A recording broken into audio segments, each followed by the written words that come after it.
de Dios. Y eso lo vamos a comprobar con Biblia, no con quejas, no con historias sacadas de la palabra de Dios. Con Biblia, no con quejas, no con historias sacadas de la palabra de Dios. Comprobar con Biblia, no con quejas, no con historias sacadas de la palabra de Dios.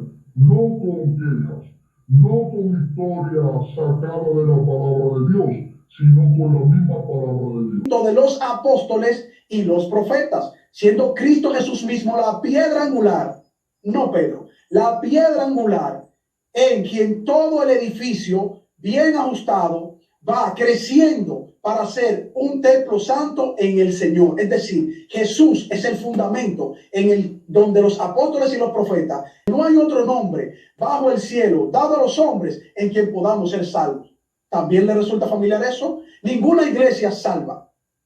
Veloz dice, la iglesia no salva, solamente Cristo. Carlos, ¿acaso usted no sabe que la iglesia es cuerpo místico de Cristo? ¿O es que te llamas pastor, evangelista, profeta, teólogo y no sabes nada? Te voy a dar un ejemplo. Con Biblia te voy a comprobar que la que enseñas es doctrina diabólica. ¿Por qué? Porque no tiene coherencia su enseñanza. Cuando dice, vente en mi iglesia y serás salvo. Entonces, ¿qué? ¿La iglesia de Cristo salva? ¿O para qué Cristo dejó la iglesia? ¿Para una salvación o para una condenación? Efesios 5:25, maridos, amen a sus esposas como Cristo amó a la iglesia y se entregó por ella. Sí, dicen los protestantes, pero es que la iglesia católica se prostituyó. Es la madre de la ramera. Todas las 70,000 sectas ahí han salido. Y por eso Dios lo aborreció, ya lo abandonó. A ver si esa es verdad. En el 29 dice, nadie menosprecia a su propio cuerpo aunque haya sido infiel, sino que lo alimenta y lo cuida. Así hace Cristo por la iglesia, por nosotros, que somos los miembros de su cuerpo. Es decir, yo soy miembro de una iglesia que es el cuerpo de Cristo. Por eso dice en el 31, por eso el hombre dejará a su padre y a su madre para unir a su mujer, y los dos será una sola carne. Este es un gran misterio, y lo digo, que se refiere a Cristo y a la iglesia. Solo un ignorante de las escrituras no puede entender este misterio. Este es un gran misterio. Y lo digo a referencia a quién, que se refiere a Cristo y a la iglesia en el 33. En cuanto a ustedes, cada uno debe de amar a su mujer como a sí mismo, y la esposa debe de respetar a su marido. Un ejemplo y grande es este misterio. Solo un protestante ignorante me puede decir, la iglesia no salva. Es como decir, Cristo no salva. ¿No sabe que la iglesia es cuerpo místico de Cristo? Y si cree que no es verdad, Efesios 4:4 dice, hay un solo cuerpo. Ya sabemos que es cuerpo la iglesia, el cuerpo de Cristo. Hay un solo cuerpo y un solo espíritu, así como hay un mismo esperanza y un solo Señor, a la que ustedes han sido llamados de acuerdo con la vocación recibida. Pero todo católico ignorante que perdieron la esperanza y se fueron de protestantes y ahora reniega de Dios. Hay un solo Señor, una sola fe, un solo bautismo. Hay un solo Dios y Padre de todos, que está sobre todo, lo penetra todo y está en todos. ¿Ya escuchó Carlos Veloz? Hay una sola iglesia, un solo Dios, una sola fe, una sola esperanza, pero todo protestante que perdieron la esperanza se salieron de la iglesia. Pero al salirse de la iglesia, dice, segundo de Juan 1 al 9, dice, primero de Juan 1 al 9 dice, el que se aventura, que es un aventurero, segundo de Juan 1 al 9, el que se aventura y no permanece en la doctrina de Cristo, no tiene al Padre, ni al Hijo, ni al Espíritu Santo, aunque se llama pastor, evangelista, profeta, pero no tiene nada de Dios. ¿Por qué? ¿Qué es un aventurero? Alguien que anda casa en casa y no tiene un lugar estable. Por ejemplo, ¿quiénes son los adventistas? Los Carlos Veloz. Hace 500 años, ¿qué eran? Todos eran católicos. ¿Y ahora qué son?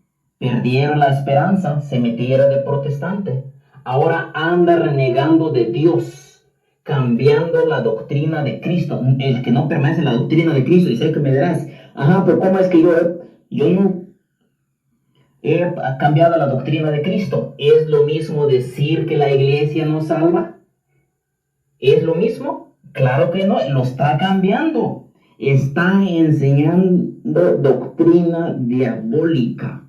Y por eso, Carlos Veloz, aunque te llamas cristiano, evangelista, profeta, pastor, llámese como se llama, pero de cristiano no tienes nada.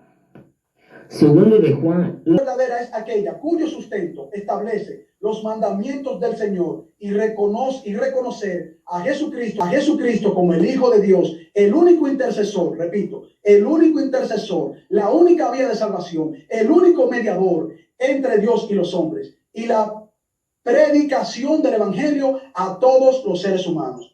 ¿Dónde podemos ver esto? No lo vamos a ver en la historia, no lo vamos a ver en patrística, no lo vamos a ver en una concepción humana, no lo vamos a ver en una cultura, lo vamos a ver una acción del Evangelio a todos los seres humanos. ¿Dónde podemos ver esto? No lo vamos a ver en la historia, no lo vamos a ver en patrística, no lo vamos a ver en una concepción humana, no lo vamos a ver en una cultura, lo vamos a ver única y exclusivamente en la palabra de Dios. Mateo capítulo 22, versículos del 36 al 40. Abran sus Biblias. Maestro, ¿cuál es el gran mandamiento en la ley? Jesús les dijo, amarás al Señor tu Dios con todo tu corazón y con toda tu alma y con toda tu mente. Este es el primer y gran mandamiento, es decir, este mandamiento ya estaba sustentado en el Antiguo Testamento, no en el 325, no en el 382. También el Señor dice, el segundo gran mandamiento es, amarás a tu prójimo como a ti mismo. En él están sustentados toda la ley y los profetas. Repito, la ley y los profetas no surgieron en un punto específico en el espacio-tiempo. Surgió desde el primer momento en que el Señor, en la eternidad, en su reino, estableció que la salvación vendría a través de nuestro Señor Jesucristo. Esto también lo podemos constatar en 1 de Juan, capítulo 2. Hijos míos, os escribo esto para que no pequéis. Ahora bien, si alguno peca, tenemos un intercesor ante el Padre, Jesucristo, el justo, porque Jesucristo murió para que nuestros pecados sean perdonados, y no solo los nuestros, sino también los del mundo entero. Estamos ciertos de que conocemos a Dios si cumplimos sus mandamientos. Quien dice, yo lo conozco, pero no cumple sus mandamientos, es un mentiroso y está lejos de la verdad. ¿Eso les resulta familiar? ¿Quiénes ponen a otro por intercesor? ¿Quiénes ponen a otro por mediador? ¿Quiénes ponen a otro por abogados? Esa no es la verdadera iglesia. La verdadera iglesia es la que cumple la palabra de Dios taxativamente, como muy bien nuestro Señor Jesucristo nos reveló. Pero si no se conforman con la iglesia verdadera, la iglesia verdadera, vuelvo y repito, no es un nombre. La iglesia verdadera es aquella que sigue al pie de la letra todo lo que nuestro Señor Jesucristo establece en su palabra. Paso a mi última premisa en esta introducción de la tesis, que dice lo siguiente: la iglesia verdadera es aquella cuyo sustento establece la verdad e identidad realidad histórica desde la predicación del nuevo pacto en el Evangelio de Jesucristo, llamada Iglesia de Jesucristo, y su única estructura en los Evangelios y en los textos inspirados del Antiguo Testamento también. ¿Cómo podemos sustentar esto? Bueno, vamos a sustentarlo con los siguientes versículos de la palabra de nuestro Señor. Mateo 18:20 dice lo siguiente: porque donde 2 o 3 se reúnan en mi nombre, allí estoy yo, en medio de ellos. 2 o 3 que se reúnan en el nombre de nuestro Señor Jesucristo, que cumplan su palabra, que le reconozcan como nuestro Señor y Salvador. Esa es la iglesia. ¿Por qué? Porque iglesia viene del concepto eclesía, que significa reunirse en una sola visión, en una sola ideología, en una sola fe, en una sola creencia. Ese es el concepto general aceptado incluso por todas las academias. Por lo tanto, no se sientan mal si ustedes son 3 personas que están reconociendo a nuestro Señor y Salvador Jesucristo, que están siguiendo el fundamento de los apóstoles y de los profetas, y que reconocen que toda la palabra de Dios es la plena autoridad para saber y entender que Jesucristo fue enviado por el Padre para dar su vida y poder salvarnos conforme a la voluntad de Dios, dicho incluso en su santa palabra. Pues eso significa que no debemos preocuparnos ni por un momento donde surgió la iglesia, ni tampoco la cantidad de iglesia, ni tampoco la capacidad de templos, ni tampoco la capacidad económica de ninguna iglesia. Es únicamente fundamentada en la piedra angular y preciosa que es nuestro Señor Jesucristo. Hay que demostrar que todo lo que yo he dicho aquí, textualmente, bíblicamente y dicho por los apóstoles de nuestro Señor Jesucristo, no es la verdadera iglesia de Dios. Sin embargo, yo te puedo mencionar, refutándote temprano, que en el Nuevo Testamento no encuentras iglesia católica. En el Nuevo Testamento no encuentras a María como abogada. En el Nuevo Testamento no encuentras tampoco a los santos rezándole para que sean algún tipo de intercesores. En el Nuevo Testamento no vas a encontrar los papas autodenominándose con un poderío político-social para ser llamado vicario de Cristo, porque en la misma palabra de Dios solamente hay un solo representante actualmente en la tierra, que es el Espíritu del Señor. No ningún papa, no ningún obispo. Y todo lo demás son fáciles de refutar, porque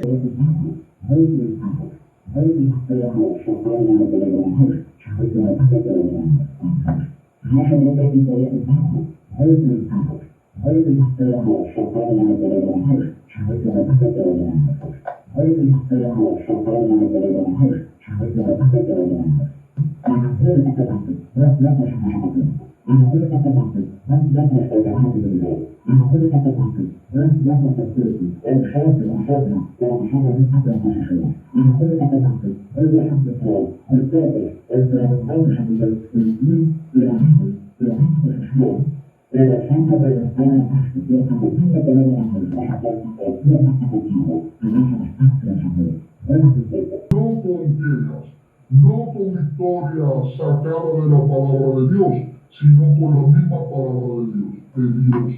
Y eso lo vamos a comprobar con Biblia, no con quejas, no con historia sacada de la palabra de Dios, sino con la misma palabra de Dios. No con historia sacada de la palabra de Dios, sino con la misma palabra de Dios. En el Nuevo Testamento no encuentras iglesia católica. En el Nuevo Testamento no encuentras a María como abogada. En el Nuevo Testamento no encuentras tampoco a los santos rezándole para que sean algún tipo de intercesores. En el Nuevo Testamento no vas a encontrar los papas autodenominándose con un poderío político-social para ser llamado vicario de Cristo, porque la misma palabra de Dios presentante actualmente en la tierra, que es el Espíritu del Señor, no ningún papa, no ningún obispo, y todo lo demás son falsos.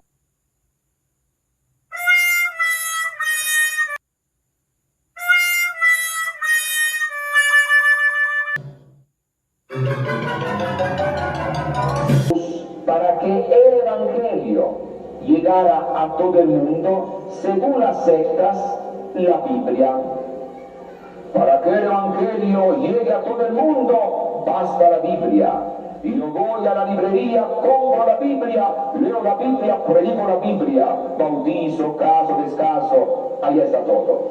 Hace 15 días era un borrachín, se entregó a Cristo, fue a la librería, compró una Biblia y ya predica, ya enseña, ya bautiza, ya casa, ya descansa, vuelve a casar. En la Biblia está todo. No, no es así. Para que la salvación llegara a todo el mundo, Jesús fundó la iglesia. Quien por primera vez anunció con poder, con fuerza, a Jesús como evangelio de Dios. Por primera vez, ¿quién de parte de la iglesia anunció a Jesús como evangelio de Dios? ¿Quién? San Pedro el día de Pentecostés. Estamos a salvo. Jesús ha muerto, Jesús ha resucitado, Jesús está a la diestra del Padre, Jesús manda su Espíritu. Ese es el Evangelio. Tenemos la salvación, podemos salvarnos. Ahora bien, el Evangelio, que es Cristo, tiene que llegar a todo el mundo mediante la predicación. Los apóstoles recibieron el Evangelio y lo transmitieron. Los demás recibieron y transmitieron. ¿Cómo se llamó desde un principio el Evangelio? Se llamó tradición. 1 Corintios capítulo 15, versículo 3. Dice San Pablo, lo que yo recibí, yo lo transmití a ustedes. San Pablo recibe y transmite. Después, recordamos también 2 Timoteo capítulo 2, versículo 2. Lo que yo enseñé a ti en presencia de muchos testigos, tú enséñalo a otros que merezcan confianza, capaces de enseñar a otros. Timoteo recibe y transmite. Los que reciben, transmiten a otros. Este evangelio llegará hasta el fin del mundo. Pero ¿cómo será posible sin errores? Claro, yo estaré con ustedes todos los días hasta que termine este mundo. Mateo 28, 20. Jesús estará en su iglesia para que la iglesia pueda presentar a Jesús sin errores a lo largo de la historia hasta el fin del mundo. Poco a poco algo se empezó a escribir, algo del Evangelio, algo de la revelación. Tiene la misma importancia. Lo que está escrito y lo que se predica es lo mismo. Segunda carta de San Pablo a los Tesalonicenses, capítulo 2, versículo 15. Dice San Pablo, cuidado con las tradiciones. Pongan atención, guarden las tradiciones que han recibido de nosotros, de viva voz o por escrito. Así que las tradiciones, el evangelio transmitido que viene de viva voz o por escrito es lo mismo. Pasan los siglos, pasan los años y se escriben muchas cosas, muchas partes de la tradición están puestas por escrito. Y entonces en el pueblo de Dios surge la idea de que algunos escritos son sagrados, como algunos escritos del Antiguo Testamento, escritos sagrados. Por ejemplo, las cartas de San Pablo, algunos otros escritos. En cada comunidad había ciertos libros considerados sagrados, palabra de Dios, inspirados por Dios. A un cierto momento interviene la jerarquía de la Iglesia. Sobre algunos libros hay dudas. Después la vista no es igual en todas las comunidades. Y entonces el Papa Damaso I, año 382, toma decisión. También considera palabra de Dios algunos libros sobre los cuales había alguna duda. Y surge el Nuevo Testamento. Después le añade el Antiguo Testamento tomado de la versión de los 70, que incluía también algunos libros sobre los cuales había alguna duda, y entonces sale la Biblia. La Biblia, los libros sagrados. Primero Cristo, después la Iglesia, después la tradición, después la Biblia. Las sectas que hacen, toman la Biblia y rechazan la iglesia, rechazan la tradición. Y con la Biblia interpretada a su modo, cada quien presenta su evangelio a su modo. Y por eso hay tantas contradicciones. Así que no podemos aceptar la Biblia sin aceptar la iglesia. La Biblia no cayó del cielo, la Biblia no la hicieron los apóstoles. En la formación de la Biblia está el papel de la iglesia católica, de los obispos, del Papa. ¿Cómo sé yo que aquellos libros son inspirados por Dios? Dicen las sectas, porque está escrito allá, cada escritura está inspirada por Dios. Pero ¿quién me dice a mí cuáles son los libros inspirados por Dios? Lo dice la Biblia. No, antes los libros estaban sueltos. No fueron escritos por la misma persona al mismo tiempo. No, allá había un libro, allá había otro libro, había muchos libros. Además, no todos los libros que se presentaban como palabra de Dios fueron aceptados como palabra de Dios. No, había el Evangelio de Pedro, el Evangelio de Santo Tomás, había muchos libros que la iglesia rechazó, considerados como libros extraños, que tenían cosas extrañas a la fe. Aquí vemos el papel de la iglesia en la formación de la Biblia.